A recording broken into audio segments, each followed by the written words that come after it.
Hello बच्चों, नमस्कार। स्वागत है आप सभी का इटर्नल क्लासेस बी इनफाइनाइट पर। मेरा नाम है अंकित पांडे और एनसीईआरटी की इस सीरीज में आप सबका फिर से स्वागत है। हम लोग कर रहे हैं चैप्टर नंबर 12 क्लास 6 की जो एनसीईआरटी है जिसका नाम है क्यूरियोसिटी, आपकी साइंस वाली एनसीईआरटी। तो इस क्लास 6 के एनसीईआरटी का लास्ट चैप्टर के चैप्टर नंबर 12 जिसका नाम है बियॉन्ड अर्थ।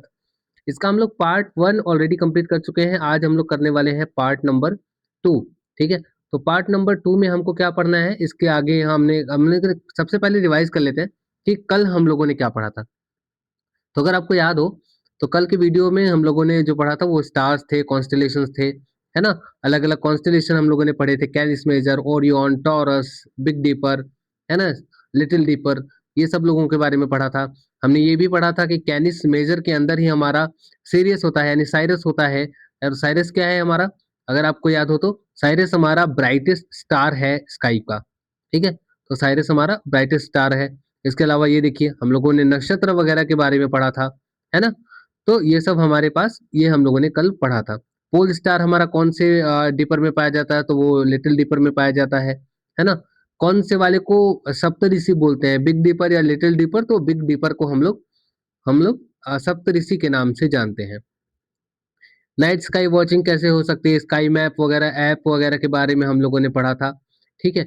कैसे प्रिपरेशन करना है नाइट वॉचिंग के लिए और कल ही स्टार्ट कर दिया था हम लोगों ने सोलर सिस्टम के बारे में पढ़ना और उसका पहला पार्ट यानी कि सबसे इम्पोर्टेंट पार्ट यानी सन के बारे में हम कल पढ़ चुके थे। आज जो शुरुआत होने वाली है वो हमारी होने वाली है यहाँ से यानी कि प्लैनेट्स के बारे में शुरुआत करेंगे। तो ऐसा कुछ हमारा दिखता है सोलर सिस्टम अगर आप ध्यान से देखें तो कुछ इस तरह का, जिसमें हमको दिखेगा सन सेंटर में, उसके चारों तरफ ये ऑर्बिट्स में अपनी अलग-अलग ऑर्बिट में ये लोग क्या कर रहे हैं सारे जो प्लैनेट्स हैं वो गोल चक्कर घूमते हुए नज़र आएँगे। गोल चक्कर घूमने के साथ अगर आप इस थोड़े से थोड़े जो ये डॉट्स दिख रहे हैं आपको छोटे-छोटे, इसको हम लोग बोलते हैं एस्टेरॉयड बेल्ट, ठीक है? इसके बारे में भी हम धीरे-धीरे पढ़ेंगे। तो चलिए शुरुआत करते हैं और पढ़ते हैं प्लैनेट से स्टार्ट करते हैं पार्ट नंबर 2, है ना? नोट्स वगैरह ले लेना, अपनी किताबें खोल लेना अगर किताबें हैं तो आपके पास। एनसीईआरटी की ही नॉर्मल लाइन्स मैंने ली हैं, जो ज़रूरत पड़ता है मुझको अलग से वही मैं अलग इंक्लूड करता हूँ। तो चलिए स्टार्ट करते हैं और देखते हैं कि प्लैनेट्स शुरुआत में क्या होते हैं।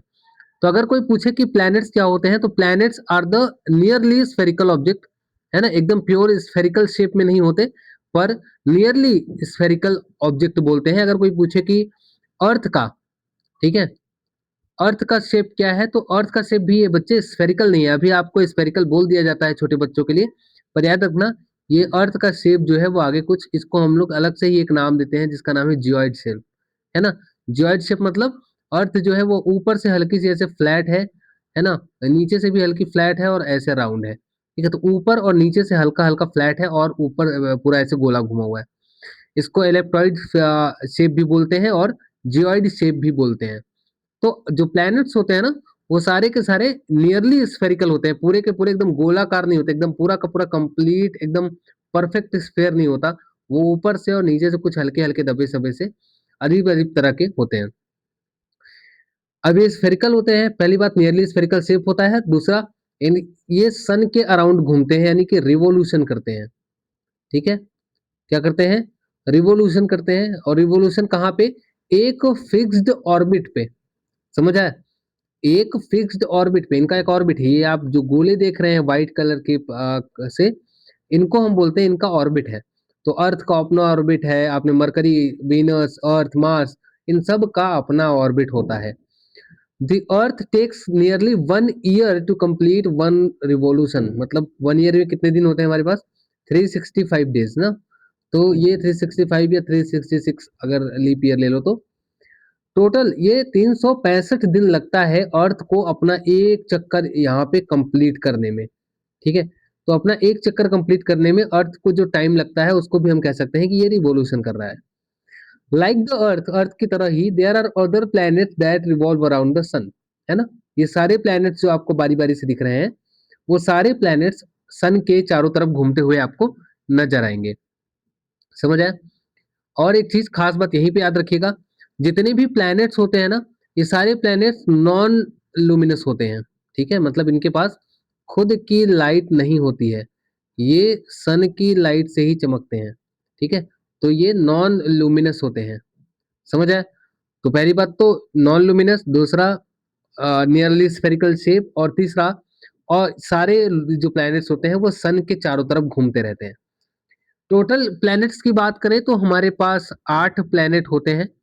पहले 9 हुआ करते थे, पर अभी भी 8 है। 9वां प्लैनेट कौन था? तो 9वां प्लैनेट था जिसका नाम था प्लूटो। अभी इसके बारे में हम आगे बात करेंगे।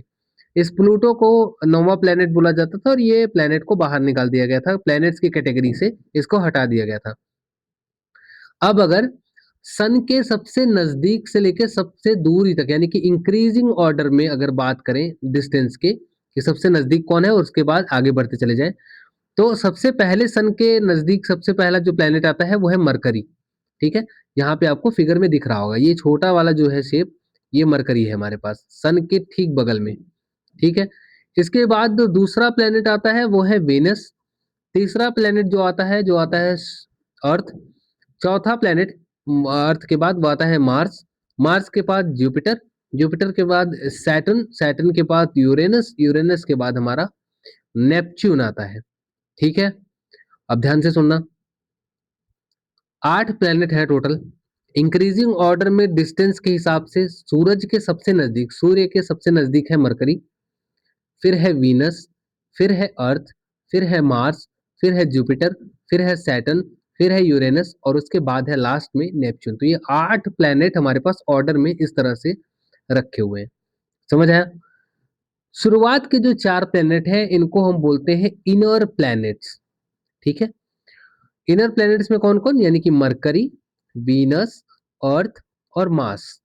ठीक है, मरकरी, वीनस, अर्थ और मार्स, ये जो 4 प्लैनेट हैं इनको हमने नाम दिया है इनर प्लैनेट्स। और याद रखना ये साइज में छोटे हैं, पहली बात। दूसरा, इनका जो सरफेस है वो सॉलिड है, यानी कि इनके ऊपर पत्थर है। ठीक है, पत्थर से बने हुए सरफेस है इनके, याद रखिएगा। ठीक है, इतना समझ में आया कि साइज इनका कम है, यानी कि छोटे हैं ये प्लैनेट्स, और रॉक्स से बने हुए सरफेसेस हैं। वीनस के बारे में अगर हम बात करें तो Venus is usually seen shining brightly at dawn and dusk, मतलब तो भोर में और शाम का, इसको भोर और शाम का तारा यानी कि मॉर्निंग स्टार और इवनिंग स्टार दोनों बोला जाता है, क्योंकि ये शाम में भी दिख जाता है आपको और भोर में भी दिख जाता है आपको। ठीक है, समझ आया? ये सोचो, ये तारा नहीं है लेकिन फिर भी हमको दिखता है। तो वीनस का नाम याद रखना है, कौन है मॉर्निंग स्टार और इवनिंग स्टार, तो दैट इज वीनस। ठीक है, सबसे हॉटेस्ट प्लैनेट हमारे पास, ये भी याद रखिएगा इसके बारे में बात। ठीक है, सबसे हॉटेस्ट प्लैनेट हमारे पास यही होता है। समझ आया? अब हॉटेस्ट प्लैनेट क्यों होता है इसका रीजन आप लोग मुझे खोज के बताएंगे कमेंट बॉक्स में, कि ये हॉटेस्ट प्लैनेट क्यों होता है। नहीं, मैं अगले वीडियो में इसको कवर कर दूंगा। ठीक है, सूर्य जो है वो हॉटेस्ट प्लैनेट है हमारा, सूर्य कह रहा हूँ, वीनस, सॉरी, वीनस जो है हमारे पास हॉटेस्ट प्लैनेट है। मॉर्निंग स्टार, इवनिंग स्टार भी इसी को बोलते हैं, और सबसे ज्यादा जो ब्राइटेस्ट दिखता है ना वो भी यही दिखता है। तो हॉटेस्ट भी है हमारे पास।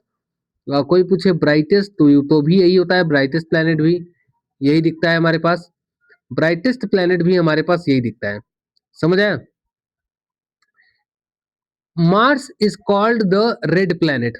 मार्स को रेड प्लैनेट बोला जाता है। ठीक है, क्यों? क्योंकि उसका जो सरफेस है ना, सरफेस जो है हमारा, उसका जो मिट्टी है वो रेडिश कलर की है, वो उसकी वजह से हमको वो रेड दिखाई देता है। ठीक है, तो मार्स को हम रेड प्लैनेट बोलते हैं। A large portion of Earth's surface is covered with the water and thus it appears blue from the space. अब अर्थ को ब्लू प्लैनेट बोलते हैं। ये सब नाम याद रखना। वीनस हमारा हॉटेस्ट है, वीनस हमारा ब्राइटेस्ट है। ठीक है, हॉटेस्ट भी है, ब्राइटेस्ट भी है। इसके अलावा मॉर्निंग स्टार और इवनिंग स्टार भी इसको बोलते हैं। ठीक है, ये सब बातें थी वीनस के बारे में। मार्स को हम लोग रेड प्लैनेट बोलते हैं क्योंकि उसकी सॉइल जो है, मिट्टी का कलर जो है वो रेडिश कलर का होता है। अर्थ के ऊपर पानी बहुत ज्यादा है इसलिए ये हमको ब्लू कलर का दिखाई देता है, इसलिए हम इसको ब्लू प्लैनेट बोलते हैं। ये हमने बात किया इनर प्लैनेट्स के बारे में। समझ आया? इनर प्लैनेट्स के बारे में हमने बात किया कि ये इनर प्लैनेट्स की क्या क्या खासियत होती है। ध्यान रखना, सबसे नजदीक मरकरी है, पर मरकरी सबसे हॉटेस्ट नहीं है, इसीलिए मैंने आपसे रीजन पूछा। बताइएगा जरूर कमेंट कमेंट बॉक्स में कि ऐसा क्यों होता है कि वीनस हमारा सबसे हॉटेस्ट होता है। समझ आया? अगला चलते हैं। अब बात करते हैं फोर आउटर मोस्ट प्लेनेट की जो बाहर है। वो है जुपिटर, सैटर्न, यूरेनस और नेपच्यून। ठीक है। पहली बात तो बहुत ज्यादा बड़े होंगे, अर्थ की तुलना में अगर बात करें तो ये बहुत ज्यादा बड़े होंगे। अगला जो ये है कि ये गैसेस बहुत ज्यादा जो है ना, ये गैसेस से बने होंगे। इनर प्लैनेट्स जो थे वो सॉलिड्स थे, है ना, रॉक्स से बने हुए थे। इनके सरफेसेस जो है वो ज्यादातर तुमको गैसेस से बने होंगे। दीज जाइंट्स गैसेस प्लैनेट्स, है ना, पहले बात तो गैस से बने होंगे, और बड़े होंगे तो जाइंट्स वर्ड यूज किया है। तो these giant word gases planets have large flat ring like structure.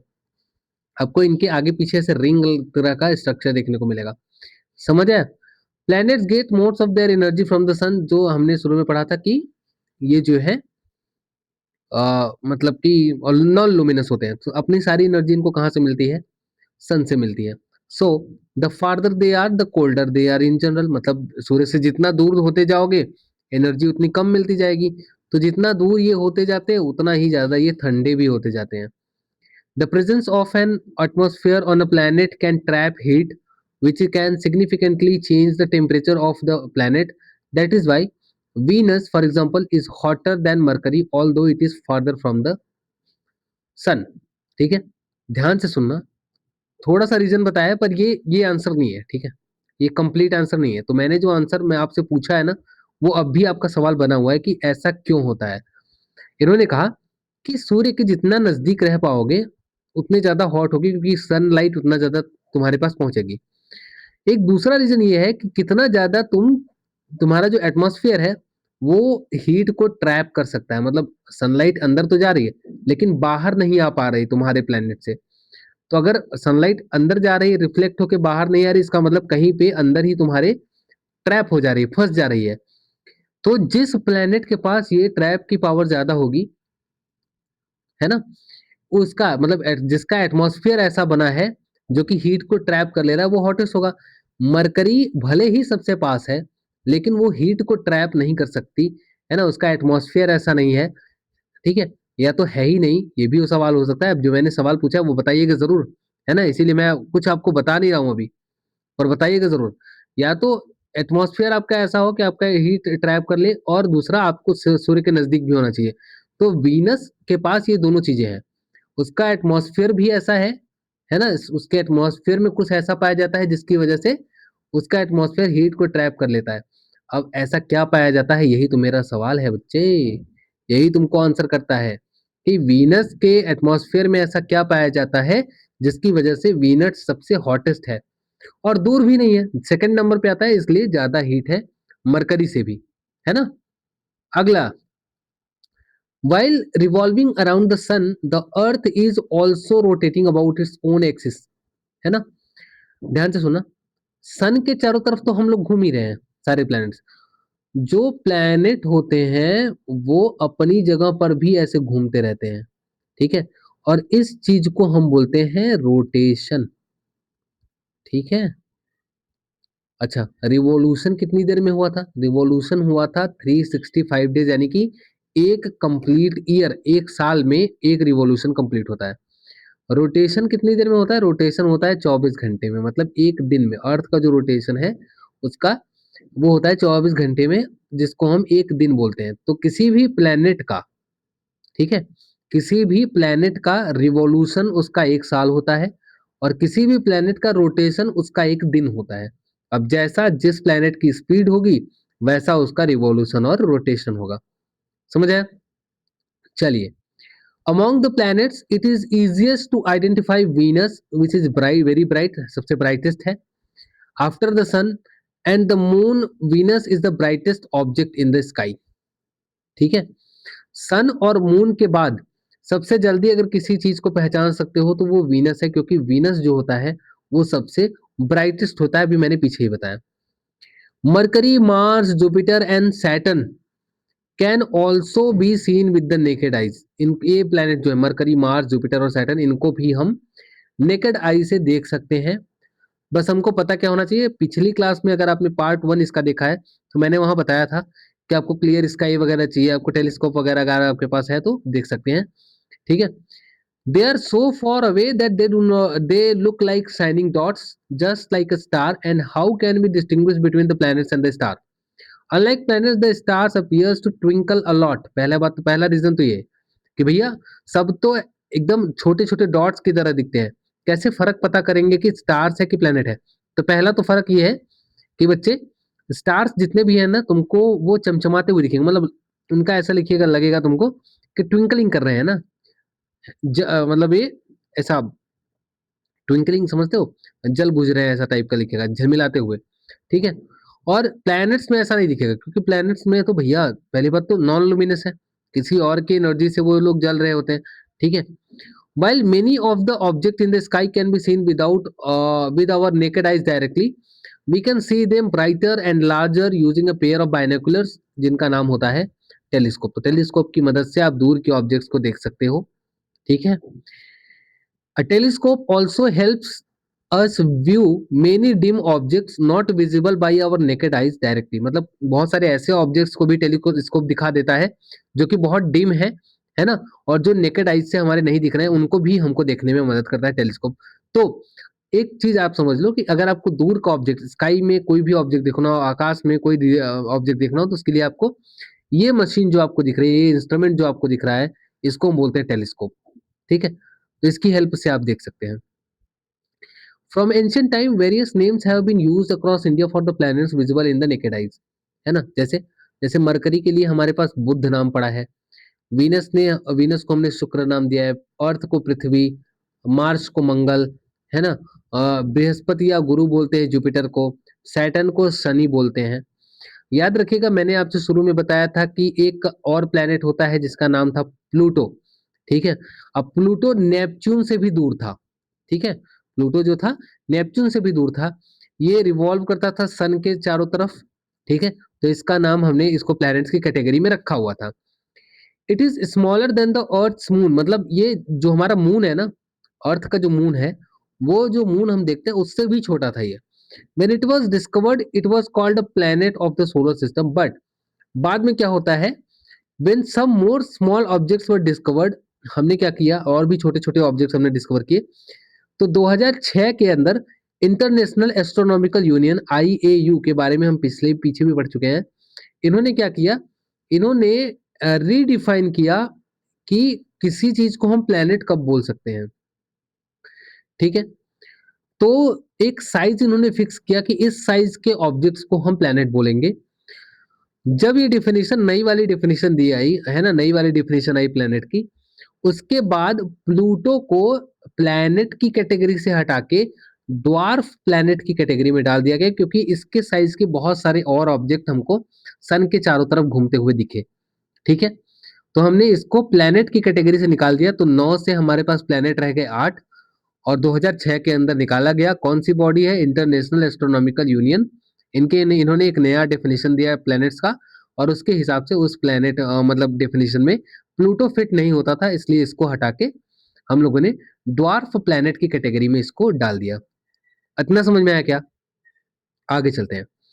अब बात करते हैं नेचुरल सैटेलाइट्स। अच्छा देखो, याद रखो कि जितने भी प्लैनेट्स हैं ना, वो प्लैनेट्स के छोटे छोटे हिस्से भी हैं उनके आसपास, जो चारों तरफ घूमते रहते हैं, उनको हम बोलते हैं नेचुरल सैटेलाइट्स।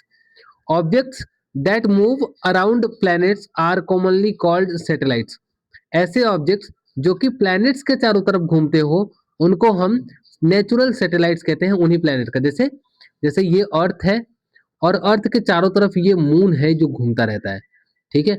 तो एक तो सन है, सन के चारों तरफ हमारा अर्थ घूम रहा है, तो जो सन के चारों तरफ घूमे उसको हम प्लैनेट बोलते हैं, और जो अर्थ के चारों तरफ यानी कि जो प्लैनेट्स के चारों तरफ घूमे उसको हम मून कहते हैं। याद रखिएगा, जो सन के चारों तरफ घूमता है, जो सन का रिवोल्यूशन करता है, उसको हम प्लैनेट बोलते हैं, और जो प्लैनेट का रिवोल्यूशन करता है उसको हम मून बोलते हैं, ठीक है। समझ आया? उनको हम उनका सैटेलाइट बोलते हैं, नेचुरल सैटेलाइट बोलते हैं। They are smaller in size, अब ये प्लैनेट से छोटे होंगे, उनके चारों तरफ घूम रहे हैं। Moons are the natural satellites of the planet. The Earth has one moon, Mars has two moon, Jupiter, Saturn, Uranus, Neptune, इनके पास बहुत सारे मून्स हैं, है ना। आप मुझको सवाल सवाल नंबर 2, पहला सवाल वहां से था कि वीनस इतना हॉट क्यों है, आप मुझको बताएंगे कि मैक्सिमम जो मून है, ठीक है, मैक्सिमम नंबर ऑफ मून किस प्लैनेट के पास है, मैक्सिमम नंबर ऑफ मून किस प्लैनेट के पास है, समझ में आया? अगला सवाल, तो दो सवाल हो गए आपके, पहला कि हमारा वीनस सबसे हॉटेस्ट प्लैनेट क्यों है, ठीक है, और दूसरा मून, जो मैक्सिमम नंबर ऑफ मून किसके पास है, ठीक है। In general any object that moves around a much larger object can also be called eight satellite. तो एक एक जनरल भाषा में उन्होंने कहा कि कोई भी ऐसा ऑब्जेक्ट जो किसी बड़े ऑब्जेक्ट के चारों तरफ घूम रहा हो उसको हम सैटेलाइट बोलते हैं, ठीक है। For example earth can be considered a satellite of the sun, ठीक है, इसको इन्होंने ऐसे कहा कि अर्थ भी तो चारों तरफ घूम रही है सन के, तो उसको हम ये कह सकते हैं कि अर्थ जो है वो सन का सैटेलाइट है, भले ही हमने उसको नाम प्लेनेट दे दिया है। उसी तरीके से अर्थ के जो चारों तरफ घूम रहा है वो मून है, तो मून क्या होगा, अर्थ का सैटेलाइट होगा, समझ आया? वैसे ही और प्लैनेट्स के जो उनके चारों तरफ घूम रहे हैं वो उनके मून है। आया समझ में? इतना समझ में आया क्या? चलिए, अगर इतना समझ में आया तो अब हम पढ़ने जा रहे हैं मून के बारे में। भाई सैटेलाइट पढ़ लिया ना, अब अर्थ का जो नेचुरल सैटेलाइट है उसको हम बोलते हैं मून। मून जो होता है वो करीब 27 दिन लगाता है एक रिवॉल्यूशन, मतलब अर्थ के चारों तरफ घूमने में करीब करीब एक रिवॉल्यूशन कंप्लीट करने में करीब करीब 27 दिन लगाता है। ये हमारा सबसे नियरेस्ट नेबर है क्योंकि सबसे नजदीक हमको यही दिखता है।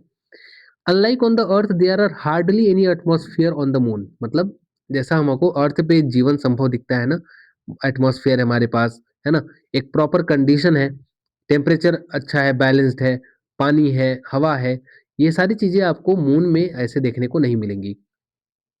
अगर साइज की बात करोगे तो अर्थ का 4 गुना कम, मतलब चौथा हिस्सा, है ना, ये मून है, ठीक है, quarter the size of earth, मतलब अर्थ का चौथा हिस्सा ये, तो ये जो हिस्सा है इतना है मून, ठीक है, इसके बराबर डायमीटर में। The moon surface so circular ball like structure called craters, है ना, ये आपको धब्बे जो दिख रहे हैं इनको हम बोलते हैं क्रेटर्स, ठीक है। Most of this craters have been form due to the impact of asteroids और rocks from the space hitting the moon surface since there is no atmosphere water और लाइफ ऑफ द मून, है ना, these features stay on the moon surface for a very long time. ध्यान से सुनना, क्योंकि यहाँ पे एटमॉस्फेयर नहीं है ना, पानी नहीं है, लाइफ नहीं है, कुछ नहीं है, तो कोई इनको ठीक करने वाला भी नहीं है। जितने भी एस्ट्रॉइड वगैरह होते हैं, जो बाकी चीजें होती हैं जो अर्थ के सरफे मतलब मून के सरफेस से टकराती है, उनकी वजह से ये इनके ऊपर क्रेटर्स आपको बने हुए दिखेंगे। अब क्योंकि लाइफ नहीं है, कोई इनको ठीक करने वाला नहीं है, पानी वगैरह भी नहीं है कि खुद से बहते हुए शेप चेंज करें, तो ये बहुत दिनों से ये ऐसे ही बने हुए हैं। तो बहुत सारे क्रेटर्स आपको, गड्ढे दिखेंगे, बड़े बड़े गड्ढे आपको मून के ऊपर। Although moon is very far, humans have sent spacecraft to explore and understand more about the moon, ठीक है। तो भले ही मून हमसे बहुत दूर है पर हमारी पहुंच से दूर नहीं है। हमने बहुत सारे स्पेसक्राफ्ट भेजे हैं। आपको यहाँ से सवाल नंबर 3, क्वेश्चन नंबर 3, ठीक है, क्वेश्चन नंबर 3, फर्स्ट पर्सन बताओ, फर्स्ट पर्सन जो कि मून पे गया, ठीक है, फर्स्ट पर्सन ऑन मून। सवाल नंबर 3 हो गया आपके लिए। कमेंट बॉक्स में जरूर बताइए, सारे सवालों के जवाब आपके लिए जरूरी है। India has also launch 3 Chandrayaan mission, हमारे 3 चंद्रयान मिशन अभी तक जा चुके हैं for the study of moon, and further mission being plan, मतलब आगे हम प्लानिंग और कर रहे हैं। मून की जो डिस्टेंस है वो अगर आपको बताऊं तो ये 3,84,000 किलोमीटर, अर्थ से जो मून की दूरी है वो करीब 3,84,000 किलोमीटर है, समझ आया? ध्यान से सुनना। अब यहाँ से चंद्रयान मिशन के बारे में, इंडिया का पहला मिशन जो मून के लिए भेजा गया वो था चंद्रयान मिशन, चंद्रयान 1, ठीक है। अभी चंद्रयान 1 जो था वो 2008 में लॉन्च किया गया। दूसरा जो था चंद्रयान 2 वो 2019 में लॉन्च किया गया। थर्ड मिशन यानी कि चंद्रयान 3 जो है हमारा वो जुलाई 2023 में लॉन्च किया गया। अभी फिलहाल हाल फिलहाल में आपने सुना भी होगा न्यूज, जिसमें विक्रम नाम का लैंडर था और प्रज्ञान नाम का रोवर था हमारे पास, ठीक है। और उन्होंने 23 अगस्त 2023 को उन्होंने सॉफ्ट लैंडिंग वहां पे की है। With this mission India become the first country in the world, है ना, प्राउड मोमेंट आपके लिए। इंडिया पहला कंट्री बन गया है पूरी दुनिया का जिसने मून के साउथ पोल पे लैंडिंग की है। ठीक है, लगभग मून के साउथ पोल पे लैंडिंग की है। गवर्नमेंट ऑफ इंडिया ने डिक्लेयर किया कि 23 अगस्त का जो दिन है, जिस दिन इसने लैंडिंग की वहां पे, उसको हम लोग नेशनल स्पेस डे के नाम से सेलिब्रेट करेंगे। तो ये आप याद रखिएगा। इंडिया का चौथा मिशन यानी कि चंद्रयान 4, वो हम प्लान कर रहे हैं ताकि हम वहां पे जाके मून के रॉक और सॉइल का सैंपल लाके यहाँ पे चेक वगैरह कर सके। तो ये हमने चंद्रयान मिशन के लिए याद रखना है। चंद्रयान 1 2008 में लॉन्च किया गया, चंद्रयान 2 2019 में लॉन्च किया गया, चंद्रयान 3 हमारे पास जुलाई 2023 में लॉन्च किया गया, जिसमें हमारे पास क्या नाम है, विक्रम नाम का लैंडर और प्रज्ञान नाम का हमारे पास रोवर था, जिन्होंने 23 अगस्त 2023 को सॉफ्ट लैंड किया। पहला कंट्री बना इंडिया पूरी दुनिया का जिन्होंने मून के साउथ पोल के नजदीक इन्होंने लैंडिंग किया। इसलिए 23 अगस्त 2023 को इन्होंने नेशनल स्पेस डे के नाम से इसको हमने मान्यता दी कि 23 अगस्त को इस नेशनल स्पेस डे मनाएंगे। अगली जो चीज है जो हमारे प्लैनेट्स के अलावा हमको मिलती है वो है एस्ट्रॉइड। ठीक है, सन और प्लैनेट्स नियरली जो जितने भी ये चीजें हैं वो हमारे पास स्फेरिकल शेप में होती है, मतलब गोलाकार चीजें। पर बहुत सारी ऐसी भी चीजें हैं जिनके पास जो पत्थर की तरह है ना, जो कि पत्थर है और शेप नहीं है कोई उनका। तो प्लैनेट्स और जो हमारे पास सन है वो उनका तो शेप है हमारे पास, क्योंकि वो स्फेरिकल शेप में ज्यादातर दिखते हैं। पर ऐसी चीजें जो रॉक्स हैं, रॉक से बनी हुई हैं और इरेगुलर शेप की हैं, उनको हम बोलते हैं एस्टेरॉइड, है ना।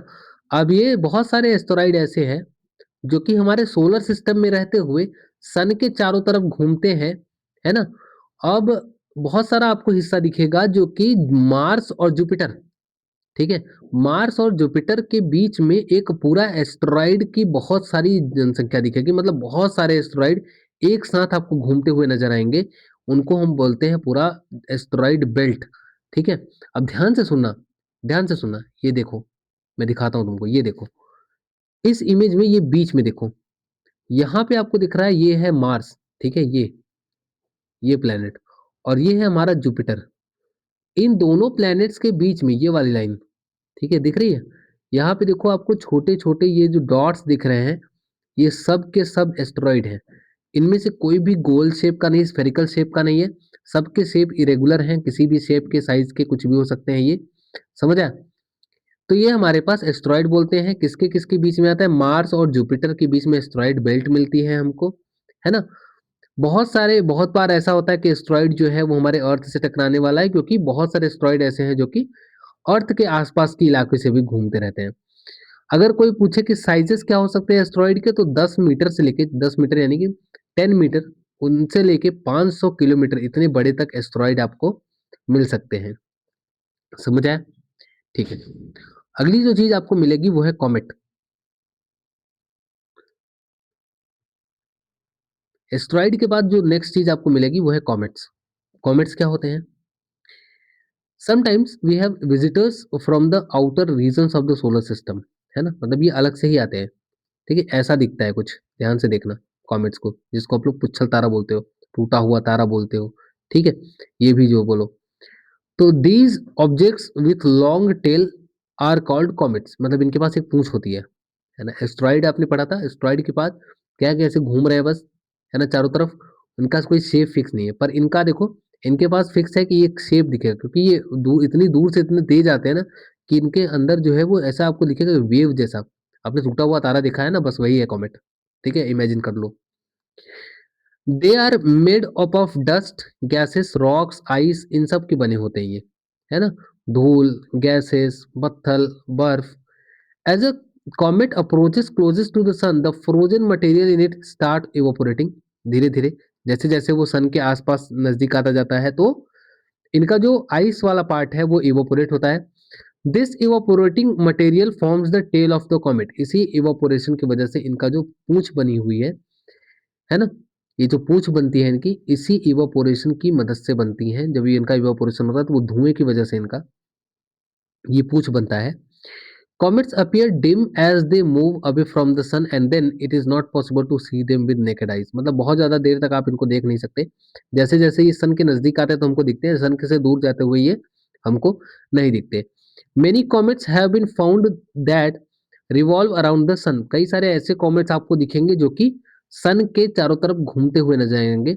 These comets approach close to the sun periodically। मतलब टाइम टाइम पर ये कैसा है कि आपको अगर ये सन के चारों तरफ घूम रहे हैं तो ये कई बार होता है कि आपको कुछ सालों में ये सन के आसपास देखते हुए मिल जाएंगे। जैसे जैसे एक हेली कॉमेट होता है, याद रखिएगा। हेलिस कॉमेट होता है जो कि सन के एवरी 76 ईयर्स, है ना, हर 76 ईयर्स में एक बार आपको ये कॉमेट सन के आसपास दिखने को मिल जाएगा। जैसे पिछली बार जो भी ये दिखा था तो दिखा था 1986 में। पिछली बार 1986 में एक आपको हेली कॉमेट दिखा था। इसके बाद 76 ईयर इसमें ऐड कर दीजिए, है ना। तो ये 6 6 12 8 7 15 और एक 16 और ये हो गया 0 और 2, यानी कि 2062 ये अगला टाइम आएगा जब ये हेली कॉमेट यहाँ पे आसपास हमको दिखेगा। तो 2062 के आसपास ये आपको दोबारा देखने को मिलेगा हेलिस कॉमेट। समझ आया? However, there are few comets that escape and move out of the solar system. Few other comets are broken up or fall into the sun or other planets when they approach them. तो बहुत सारे planets जो comets जो है वो सन के चारों तरफ घूमते हैं, जैसे हेलिस कॉमेट है। इसके अलावा बहुत सारे ऐसे हैं जो कि सर घूमते हुए सोलर सिस्टम से बाहर भी चले जाते हैं। कुछ ऐसे हैं जो कि प्लैनेट्स के आसपास होते हैं तो उनके अंदर भी चले जाते हैं, गिर जाते हैं उनके सरफेस पे।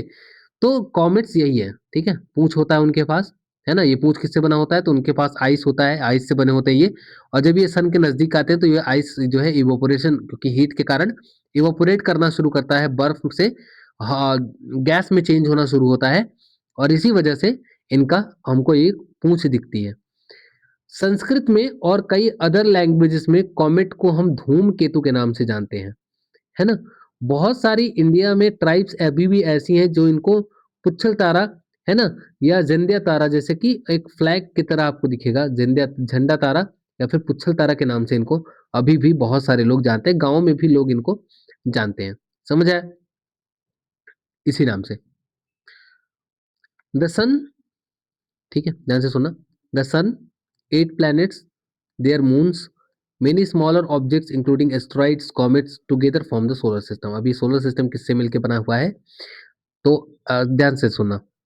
पहला पार्ट सन मिलेगा, दूसरा ये 8 प्लैनेट मिलेंगे, तीसरा अब प्लैनेट्स हैं तो उनके मून्स होंगे तो वो भी मिलेंगे, चौथा जैसे ये एस्ट्रॉइड हो गया, ठीक है, कॉमेट्स हो गया, और बहुत सारी चीज़ें अभी भी ऐसी हैं जैसे मेटेरॉइड वगैरह जो भी आपको दिखेंगी, ठीक है। तो ये 3 4 5 चीज़ें जो हैं इनसे मिलके हमारा सोलर सिस्टम बना है।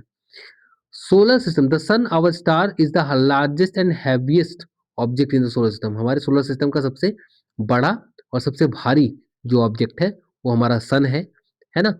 सन से ही लगभग हमारे सोलर सिस्टम की सारी एनर्जी आती है, क्योंकि बाकी जो प्लैनेट्स हैं हमारे पास वो क्या है, नॉन लुमिनस होते हैं, है ना।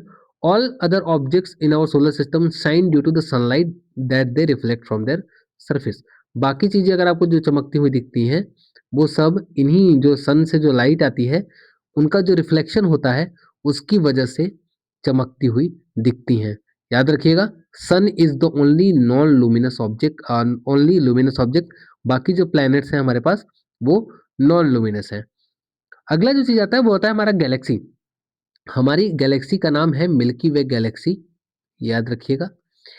हिंदी में इसको हम लोग आकाश गंगा के नाम से जानते हैं। फिलहाल जानने लायक आपको यही है। अगर जो गैलेक्सी होती है उसके पास मिलियंस और बिलियंस ऑफ स्टार्स होते हैं, है ना। समझ आया? एक गैलेक्सी के पास कई सारे, मतलब लाखों से करोड़ों, है ना, स्टार्स होते हैं। सबका एक अपना सोलर सिस्टम होता है ना। हमारा सोलर सिस्टम जो है उस गैलेक्सी का एक पार्ट है, छोटा सा पार्ट। अब सोचो, ये लाखों करोड़ों गैलेक्सीज है, मतलब लाखों करोड़ों सन्स है ना। उन सन का सोलर सिस्टम होगा, उनमें से हम एक है, छोटा सा, कहीं यही दाने के बराबर। समझ आया? यूनिवर्स, यूनिवर्स क्या है? तो there are many galaxies in the outer space beyond the Milky Way galaxy. The scientist study them to understand the stars, galaxies and universe. ठीक है, हमारे पास बहुत सारा आउटर स्पेस भी है मिल्की वे गैलेक्सी के आसपास। What is beyond the Milky Way Galaxy, मतलब सवाल आता है कि मिल्की वे गैलेक्सी हमारी गैलेक्सी है, इसके बाहर क्या है। ठीक है, कि हमारे बाहर देखो ये सब सोलर सिस्टम, सन दिख रहे हैं अलग अलग छोटे छोटे, है ना। अब इन सब हर सन का अपना सोलर सिस्टम होगा। हमको नहीं पता कि कहाँ पे लाइफ है, कहाँ पे लाइफ नहीं है। हम केवल अभी प्रिडिक्शन पे हैं। हम कोई कहता है, सिर्फ डिबेट है ना। बहुत सारी चीजें हमको नहीं पता है इस दुनिया के बारे में। हम एक छोटा सा हिस्सा है। आप सोचो ना, एक गैलेक्सी में, हमारी केवल एक गैलेक्सी में, आकाश गंगा केवल गैलेक्सी में मिलियंस से बिलियन स्टार्स हैं, है ना। उनमें से कई सारे स्टार्स, अब तो लाखों करोड़ों स्टार्स हैं। तो आप इस बात से तो मना नहीं कर सकते कि अगर आपके पास एक स्टार है और उसका सोलर सिस्टम है, तो ये लाखों करोड़ों स्टार्स और के पास अपना सोलर सिस्टम नहीं होगा। इतने कंफर्म होके तो नहीं कह सकते ना। तो ये तो बिल्कुल पॉसिबल हो सकता है कि ये लाखों करोड़ों के पास भी अपना सोलर सिस्टम होगा। हो सकता है ये लाखों करोड़ों जो सोलर सिस्टम है, उनके पास भी कोई ऐसा प्लेनेट हो, या एक से ज्यादा भी प्लैनेट्स हो जिनके पास लाइफ जैसा लाइफ एग्जिस्ट करती हो, है ना। कुछ ऐसे कंडीशंस हो जिनकी वजह से लाइफ वहां पे आई हो। तो एलियंस होते हैं या नहीं, इस सवाल का भी जवाब है कि हम लोग नहीं जानते हैं। कोई कंफर्म से ना भी नहीं कह सकता, कोई कंफर्म से हाँ भी नहीं कह सकता। समझ आया। तो आपको ये रखना है कि कभी भी किसी चीज को नकारना नहीं है। अगर बस इतना याद रखो कि आप पूरा कंप्लीटली किसी भी चीज के बारे में नहीं जानते हो, है ना। कभी ये मत कह देना कि भगवान नहीं है या एलियन नहीं है, जब तक पूरा उसके बारे में जानो नहीं, है ना। फिलहाल ये है कि हमारी नॉलेज लिमिटेड है, इस दुनिया के बारे में तो बिल्कुल लिमिटेड है, हमको नहीं पता, है ना। We do not know yet if life exist elsewhere in the universe. The search for life has been directed mostly towards the explore exoplanets, है ना। The planets discovered revolving around other stars in our galaxy. Till now, scientists have not found any evidence of life, but this search is on and continuing. अरे ध्यान से सुनना, scientist अगर cover भी कर रहे हैं ना, तो साइंटिस्ट अभी भी कितना ही ढूंढ पाए होंगे हमारे हिसाब से। कितनी गैलेक्सीज उन्होंने ढूंढ पाई होगी बताओ। 100, 150, 200, ठीक है कितने, लाखों करोड़ों, है ना। लाखों करोड़ों स्टार्स हैं जिनके पास अपना खुद का सोलर सिस्टम हो सकता है। तो अगर कोई ये कह रहा है ना कि लाइफ एग्जिस्ट नहीं करती है, फिलहाल के लिए नहीं मिली है, पर जरूरी नहीं कि लाइफ नहीं हो। तो इस पूरी गैलेक्सी में लाइफ हो सकता है, ठीक है। एलियंस हो सकते हैं, भगवान है या नहीं नहीं पता, हो सकते हैं नहीं भी हो सकते हैं, है ना। कोई चीज श्योरिटी के साथ नहीं कहनी, कोई चीज श्योरिटी के साथ नहीं कहनी कि नहीं हो सकता, ठीक है। तो ध्यान से, थैंक यू सो मच। अगर आपको ये क्लासेस पसंद आती हो मेरी, ठीक है, अगर आपको साइंस पढ़ने में इंटरेस्ट है या फिर और कोई सब्जेक्ट पढ़ने में, क्योंकि साइंस तो आज सिलेबस खत्म हो गया हमारा, है ना, क्लास 6 के लिए। इसी बी इनफाइनाइट के नाम से हमारा टेलीग्राम चैनल है, उसके ऊपर आपको इसका पीडीएफ मिल जाएगा, ठीक है। और क्लासेस अगर पसंद आती हों तो क्लासेस को शेयर कीजिए और भी बच्चों के साथ, आपके क्लासमेट्स के साथ, और एंजॉय करिए पढ़ाई को। आगे की जो वीडियोस हैं बाकी सब्जेक्ट्स के साथ मैं आपको फिर से मिलूंगा यहीं पर, है ना। Eternal classes B infinite channel को सब्सक्राइब कर लीजिएगा। और धन्यवाद एक बार फिर से आपके सपोर्ट के लिए। Okay, thank you so much.